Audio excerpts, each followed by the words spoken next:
So ಅದಾದ್ಮೇಲೆ ನಾವು almost 80-90 ಈ ಬಿಟ್ವೀನ್ ಸ್ಕೋರಲ್ಲಿ ಆಲ್ರೆಡಿ 5 ವಿಕೆಟ್ನ ಕಳ್ಕೊಂಡಿದ್ವಿ. ಆಲ್ರೆಡಿ 12.3 ಬಾಲ್ಸ್ 12 ಓವರ್ಸ್ ಮುಗಿದು 3ನೇ ಬಾಲ್ ನಡೀತಾ ಇತ್ತು. ಆ ಸಿಚುವೇಶನ್ ಇಂದ ನಮ್ಮ ಟೀಮ್ನ ಎತ್ತಿರೋದು ಯಾರು ಅಂತ ಕೇಳಿದ್ರೆ, ಹಾಯ್ ಹಲೋ ನಮಸ್ಕಾರ, ವೆಲ್ಕಮ್ ಬ್ಯಾಕ್ ಟು ಪುತ್ತು ಚೋನು ಚಾನಲ್. ಎಲ್ಲರೂ ಹೆಂಗಿದ್ರ? ಸೂಪರ್ ಆಗಿದ್ದೀರಾ ಅನ್ಕೊಂತೀನಿ. ಇನ್ನೊಂದು ವಿಡಿಯೋಗೆ ಸ್ವಾಗತ. ಯಾವುದು ಅಂತ ಹೇಳ್ತೀನಿ. ಅದಕ್ಕಿಂತ ಮುಂಚೆ ನೀವೇನಾದ್ರೂ ನಮ್ಮ ಚಾನಲ್ಗೆ ಹೊಸಬರಾಗಿದ್ರೆ ಹೋಗಿ ಸಬ್ಸ್ಕ್ರೈಬ್ ಮಾಡ್ಕೊಳ್ಳಿ. ವಿಡಿಯೋ ಏನಾದ್ರೂ ಇಷ್ಟ ಆದ್ರೆ ಲೈಕ್ ಮಾಡಿ, ಶೇರ್ ಮಾಡಿ, ಸಪೋರ್ಟ್ ಮಾಡಿ ಅಂತ ಕೇಳ್ಕೊಂತ ಬನ್ನಿ ವಿಡಿಯೋನ ಸ್ಟಾರ್ಟ್ ಮಾಡೋಣ. ಗೆದ್ದೇ ಬಿಟ್ರು ಗುರು, ಗೆದ್ದೇ ಬಿಟ್ರು. ಇಂಡಿಯಾ ವರ್ಸಸ್ ಇಂಗ್ಲೆಂಡ್ ಮ್ಯಾಚ್ ಏನ್ ನಡೀತಾ ಇದೆ ಇವಾಗ ಸದ್ಯಕ್ಕೆ, ಸೀರೀಸ್ ಏನ್ ನಡೀತಾ ಇದೆ, ಸೀರೀಸ್ ನ ಇಂಡಿಯಾ ಕಡೆ ಮಾಡ್ಕೊಂಡಿದ್ದಾರೆ ನಮ್ಮ ಇಂಡಿಯನ್ಸ್. ತುಂಬಾನೇ ಖುಷಿಯಾಗುವ ವಿಷಯ. ಸೊ 4ನೇ ಪಂದ್ಯ ನಡೆದಿದ್ದು T20 ಇಂಟರ್ನ್ಯಾಷನಲ್ ಗೇಮ್ ಬಿಟ್ವೀನ್ ನಮ್ಮ ಇಂಡಿಯಾ ವರ್ಸಸ್ ಇಂಗ್ಲೆಂಡ್ ನಡುವೆ. 3ನೇ ಮ್ಯಾಚ್ ಸೋತಿದ್ರು, ಇನ್ನ ಡಿಸೈಡ್ ಆಗಿರ್ಲಿಲ್ಲ ಸೀರೀಸ್ ಯಾರಿಗೆ ಅಂತ. 4th ಮ್ಯಾಚ್ ನಲ್ಲಿ ಇಂಡಿಯಾ ಗೆದ್ಬಿಟ್ಟು ಸೀರೀಸ್ ನ ನಮ್ ಕಡೆ ಮಾಡ್ಕೊಂಡಿದೆ.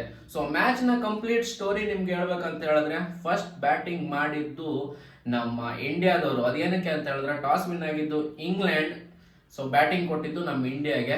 ಸೊ ಬಟ್ ಇದು ನಡೆದಿದ್ದಂಥದ್ದು ನಿಮ್ಗೆ ಪುಣೆ ಗ್ರೌಂಡ್ ನಲ್ಲಿ. So Pune one of the beautiful ground ಅಂತ ಹೇಳ್ಬೋದು. ನನಗೆ ಚಂದ ಕಾಣಿಸುತ್ತೆ ಆ ಗ್ರೌಂಡ್ ನೋಡಿದ್ರೆ. ಸೊ ಅಲ್ಲಿ ನಡೆದಿದಂತ ಮ್ಯಾಚ್. ಸೊ ಫಸ್ಟ್ ಬ್ಯಾಟಿಂಗ್ ಗೆ ಬಂದಂತಹ ಭಾರತ ಓಪನರ್ಸ್ ಗಳು ಏನಿದ್ದಾರೆ ಅಷ್ಟೊಂದು ಚೆನ್ನಾಗಿ ಬಂದಿಲ್ಲ. ನಾನು ಪದೇ ಪದೇ ವಿಡಿಯೋದಲ್ಲಿ ಚೆನ್ನಾಗಿ ಬಂದಿಲ್ಲ ಅಂತಾನೆ ಹೇಳ್ತಿದ್ದೀನಿ. ಯಾಕಂತ ಹೇಳಿದ್ರೆ, ಸಂಜು ಸ್ಯಾಮ್ಸನ್ ಬ್ಯಾಟ್ ಇಂದ ರನ್ಸ್ ಗಳೇ ಬರ್ತಾ ಇಲ್ಲ. ಅದು ಏನಾಗಿದೆಯೋ ಗೊತ್ತಿಲ್ಲ.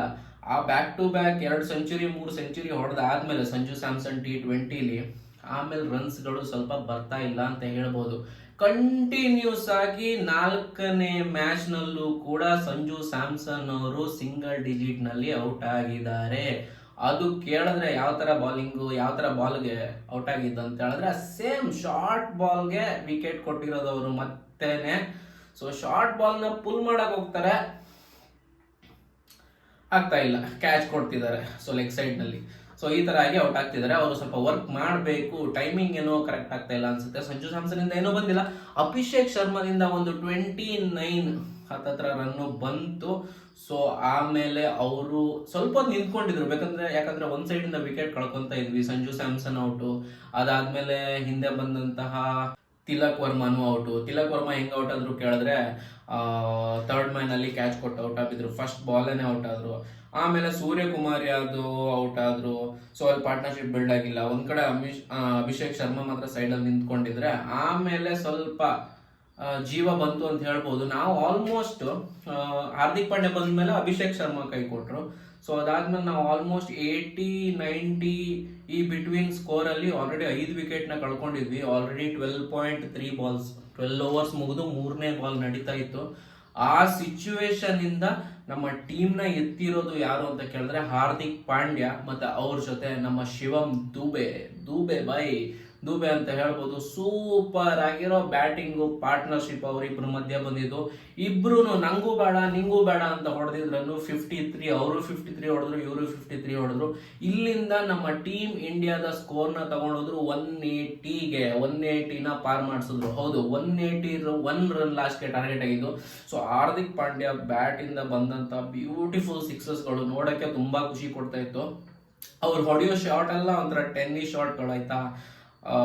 ಟೈಮ್ ಇರೋದಕ್ಕಿಂತ ಜಾಸ್ತಿ ಪವರ್ ಇರುತ್ತೆ ಶಾಟ್ಗಳಲ್ಲಿ. ಅದಕ್ಕೇನೆ ಆಲ್ಮೋಸ್ಟ್ ಕ್ಲಿಯರ್ ಆಗಿ ಹೋಗುತ್ತೆ. ಬೌಂಡ್ರಿ ಆಚೆ ಹೋಗ್ಬಿಡುತ್ತೆ ಬಾಲ್, ಆ ತರ. ಆಮೇಲೆ ನಮ್ಮ ಶಿವಂ ದುಬೆ ಕೇಳ್ಬೇಕಾ, ಹಾರ್ಡ್ ಹಿಟ್ಟರು. ಚೆನ್ನೈ ಸೂಪರ್ ಕಿಂಗ್ಸ್ ಅಲ್ಲೂ ನೋಡಿದೀರಾ ಅವ್ರ ಬ್ಯಾಟಿಂಗು, ಮತ್ತೆ ರೀಸೆಂಟ್ ಆಗಿ ಆಗಿರೋ ವರ್ಲ್ಡ್ ಕಪ್ T20 ನೋಡಿದೀರಾ. ಸೊ ಸೂಪರ್ ಆಗಿರೋ ಬ್ಯಾಟಿಂಗ್. ಇಬ್ರು ಆಡಿ ಇಂಗ್ಲೆಂಡ್ಗೆ ಶಾಕ್ ಕೊಟ್ಬಿಟ್ರು. ಇಂಗ್ಲೆಂಡ್ ಅವರು ಅನ್ಕೊಂಡಿದ್ರು ಇವ್ರು ಒಂದು 120 ಆಲ್ ಔಟ್ ಆಗ್ತಾರೇನೋ ಅಂತ. ಯಾಕಂದ್ರೆ 5 ವಿಕೆಟ್ ಆಲ್ರೆಡಿ ಕಳ್ಕೊಂಡಿದ್ವಾ. ಅವ್ರಿಗೆ ಗೊತ್ತಿರ್ಲಿಲ್ಲ ನಮ್ಮ ಬ್ಯಾಟಿಂಗ್ ಲೈನ್ ಅಪ್ ಒಂದು 8-9 ನಂಬರ್ ತನಕ ಇದೆ ಅಂತ. ಅಕ್ಷರ್ ಪಟೇಲ್ ತನಕನೂ ಬ್ಯಾಟಿಂಗ್ ಇತ್ತು. ಸೊ ಹಾಗಾಗಿ ನಮ್ಮ ಕಡೆಯಿಂದ ಇವರಿಬ್ಬರ ಕಡೆಯಿಂದ ಒಳ್ಳೆ ಪಾರ್ಟ್ನರ್ಶಿಪ್ ಬಂತು. ಅಲ್ಲಿಗೆ ವಿಕೆಟ್ ಹೋಯ್ತು. ಅದಾದ್ಮೇಲೆ ಅಕ್ಷರ್ ಪಟೇಲ್ ಇವರು ಬಂದು 1-2 ಹೊಡೆದು, ಶಿವಂ ದುಬೆ ಒಂದ್ ಕಡೆ ನಿಂತ್ಕೊಂಡಿದ್ರು. ಹಾರ್ದಿಕ್ ಪಾಂಡ್ಯ ಔಟ್ ಆದ್ಮೇಲೆ ಚಚ್ತಾ ಇದ್ರು. 181 ತನಕ ಹೋಯ್ತು. ಸೊ ಅವ್ರಿಗೆ ಟಾರ್ಗೆಟ್ ಇತ್ತು, ಅದನ್ನ ಚೇಸ್ ಮಾಡಕ್ ಬಂದಂತ. ನಿಮ್ಗೆ ಯಾರು ಒಳ್ಳೆ ವಿಕೆಟ್ ತಗೊಂಡ್ರು ಅವ್ರ ಕಡೆ ಅಂತ ಹೇಳಿದ್ರೆ, ಓವರ್ಟನ್ ಮತ್ತೆ ಇನ್ನೊಬ್ಬ ಹೊಸ ಮಹಮೂದ್ ಸಕೀಬೋ ಏನೋ ಮಹಮೂದ್, ಅವರು ಒಂದು ಒಳ್ಳೆ ವಿಕೆಟ್ 2-3 ತಗೊಂಡ್ರು. ಓವರ್ಟನ್ ಒಂದು 2 ವಿಕೆಟ್ ತಗೊಂಡ್ರು. ಅದು ಬಿಟ್ಟರೆ ಅವ್ರದ್ದು ಬೌಲಿಂಗ್ ಪರ್ಫಾರ್ಮೆನ್ಸ್ ಸ್ಟಾರ್ಟಿಂಗಲ್ಲಿ ಓಕೆ, ಆಮೇಲೆ ಓಡಿಸ್ಕೊಂಡ್ರು ಅಂತ ಹೇಳ್ಬೋದು. ಅದಾದಮೇಲೆ ನಮ್ಮ ಇಂಗ್ಲೆಂಡ್ನವರು ಬ್ಯಾಟಿಂಗ್ ಬಂದರು. ಇಂಗ್ಲೆಂಡ್ನವ್ರು ಬ್ಯಾಟಿಂಗ್ ಬಂದಮೇಲೆ ಫಸ್ಟ್ ಓಪನಿಂಗ್ ಈ ಸಲ ಒಳ್ಳೆ ಪಾರ್ಟ್ನರ್ಶಿಪ್ ಬಂತು ಬೆನ್ ಡಕೆಟ್ ಮತ್ತು ಫಿಲ್ ಸಾಲ್ಟಿಂದ. ಸೊ ಆಲ್ಮೋಸ್ಟ್ 50+ ರನ್ ಪಾರ್ಟ್ನರ್ಶಿಪ್ ಮಾಡಿದ್ರು. ಅದಾದಮೇಲೆ ವಿಕೆಟ್ನ ಕಳ್ಕೊಂಡ್ರು. ಬಟ್ಲರಿಂದ ಅಂಥ ಪರ್ಫಾರ್ಮೆನ್ಸ್ ಬಂದಿಲ್ಲ, ಬೇಗ ಔಟ್ ಆಗೋದ್ರು. ಅದಾದಮೇಲೆ ಸ್ವಲ್ಪ ಕಚ್ಕೊಂಡು ನಿಂತಿದ್ದು ಅಂತ ಹೇಳಿದ್ರೆ ಹ್ಯಾರಿ ಬ್ರೂಕ್ ಒಂದು ಟೈಮಲ್ಲಿ ಮ್ಯಾಚ್ ತಿರುಗಿಸ್ತಾರೆ ಅನ್ನಿಸ್ತು. ಆದರೆ ಅವ್ರಿಗೆ ನಮ್ಮ ಇಂಡಿಯನ್ ಬೌಲಿಂಗ್ ಅಟ್ಯಾಕ್ ಗೊತ್ತಲ್ಲ ನಿಮಗೆ, ಬಿಟ್ಟಿಲ್ಲ. ಸೊ 51 ಏನೋ ಹೊಡೆದು ಔಟ್ ಆದರು. ಅದಾದಮೇಲೆ ಮ್ಯಾಚ್ ಹಂಗೆ ಹೋಗ್ತಾ ಇತ್ತು. ಓವರ್ಟನ್ ಒಬ್ಬ ಬೌಲಿಂಗ್ ಆಲ್ರೌಂಡರು. ಸೊ ಮಧ್ಯ ಒಂದು 2 6 ಹೊಡಿತಾ ಲಾಸ್ಟಲ್ಲಿ ವಿನ್ ಆಗ್ತಾರೇನೋ, ತಗೊಂಡು ಹೋಗ್ತಾರೇನೋ ಅನ್ನಿಸ್ತಾ ಇತ್ತು. ಬಟ್ ಎಟ್ ದ ಎಂಡ್ ಆಗಿಲ್ಲ ಅವ್ರಿಗೆ 181 ರನ್ ಚೇಸ್ ಮಾಡೋಕ್ಕೆ. ಸೊ ಅಲ್ಲಿಂದ ಸೋದ್ರು. ನಮ್ಮ ಕಡೆ ಬಾಲಿಂಗ್ ಅಟ್ಯಾಕ್ ಯಾರು ಚೆನ್ನಾಗಿ ಮಾಡಿದ್ರು ಅಂತ ಕೇಳಿದ್ರೆ ನಮ್ಮ ರವಿ ಬಿಷ್ಣೋಯ್ ಮತ್ತು ಹೊಸಬ ಅಲ್ಲ ಬಾಲಿಂಗ್ಗೆ ಹರ್ಷಿತ್ ರಾಣಾ ಸೂಪರ್ ಆಗಿರೋ ಬಾಲಿಂಗ್ ಮಾಡಿದ್ದು ಅಂತ ಹೇಳ್ಬೋದು. ಸೊ ಹರ್ಷಿತ್ ರಾಣಾ 3 ವಿಕೆಟ್ ತೊಗೊಂಡ್ರು. ಹರ್ಷಿತ್ ರಾಣಾದು ಒಂಥರ ಎಫೆಕ್ಟಿವ್ ಬಾಲಿಂಗ್ ಇತ್ತಾಯ್ತಾ.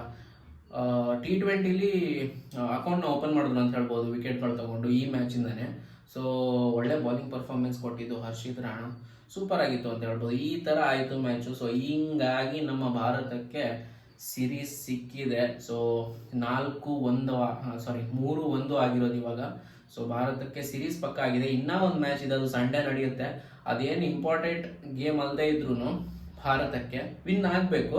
ಮೇ ಬಿ ಇನ್ನೂ ಆಚೆ ಕಡೆ ಡಗೌಟಲ್ಲಿ ಕೂತಿರೋ ಹುಡುಗರಿಗೆ ಚಾನ್ಸ್ ಕೊಡ್ಬೋದು ಆ ಗೇಮಲ್ಲಿ. ಯಾಕಂತ ಹೇಳಿದ್ರೆ ಸೀರೀಸ್ ಆಲ್ರೆಡಿ ನಮ್ಮ ಕಡೆ ಆಗಿರೋದ್ರಿಂದ ಯಾರ್ಯಾರೆಲ್ಲ ಆಡ್ತಾರೆ ಅಂತ ಗೊತ್ತಿಲ್ಲ. ಒಂದೊಳ್ಳೆ ಪ್ರಾಕ್ಟೀಸ್ ಮ್ಯಾಚ್ ಆಗ್ಬೋದು ಭಾರತಕ್ಕೆ. ಬಟ್ ವಿನ್ ಆಗೋ ಕಡೆ ಕಾನ್ಸಂಟ್ರೇಟ್ ಮಾಡೇ ಮಾಡ್ತಾರೆ. ಯಾಕಂತ ಹೇಳಿದ್ರೆ ಕೋಚ್ ಬಂದ್ಬಿಟ್ಟು ಗೌತಮ್ ಗಂಭೀರ್ ಹಂಗೆಲ್ಲ ಬಿಟ್ಕೊಡಲ್ಲ. ಸೊ ನೋಡೋಣ ಏನಾಗುತ್ತೆ ಅಂತ 5ನೇ ಮ್ಯಾಚು. ಸೊ ಆ ಮ್ಯಾಚ್ನ ಅಪ್ಡೇಟ್ ಜೊತೆ ಬರ್ತೀನಿ ನಿಮಗೆ. ಅದಕ್ಕಿಂತ ಮುಂಚೆ ಆಗಲೇ ಹೇಳ್ದಂಗೆ ಈ ವಿಡಿಯೋ ಏನಾದರೂ ಇಷ್ಟ ಆದರೆ ಲೈಕ್ ಮಾಡಿ, ಶೇರ್ ಮಾಡಿ, ಸಬ್ಸ್ಕ್ರೈಬ್ ಮಾಡಿ ಅಂತ ಕೇಳ್ಕೊತ ಸಿಗೋಣ ಮುಂದಿನ ವಿಡಿಯೋದಲ್ಲಿ. ಅಲ್ಲಿ ತನಕ ಬಾಯ್.